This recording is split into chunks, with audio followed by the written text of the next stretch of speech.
Mga kanhi persons deprived of liberty sa Talisay City Jail Female Dormitory nga apektado sa bagyo Gihatdan ug pasiunang pinaskuhan sa Bureau of Jail Management and Penology. Samtang 250 usab ka mga biktima sa bagyong Tino sa Sitio Isla Verde sa Bagay San Isidro nahatagan usab og mga food packs. Ang report ni Femery Dumabo.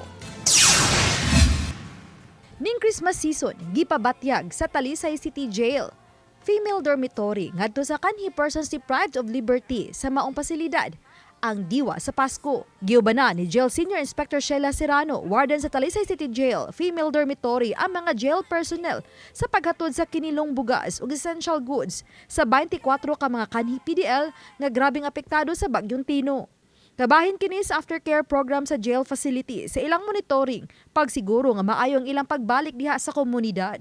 Gitumong kini aron makatabang sa pagbag-o sa ilang kinabuhi ug masiguro nga dili na sila mahaylo sa paghimo og bag-ong salaod. Samtang 250 ka pamilyahan nga mga biktima sa bagyo sa Sitio Isla Verde sa Barangay San Isidro, Talisay City. Nakadawat usab og sayong pinaskuhan gikan sa Bureau of Jail Management and Penology kon BJMP 7. Giubanan si Jail Chief Superintendent Luisito Munoz, Regional Director sa BJMP 7, sa iyang mga sakop sa pagapod-apod sa mga hinabang nga gikan kanila og sa mga pribadong individual isip pagpakita sa pakighiusa sa kasub-anan sa mga biktima.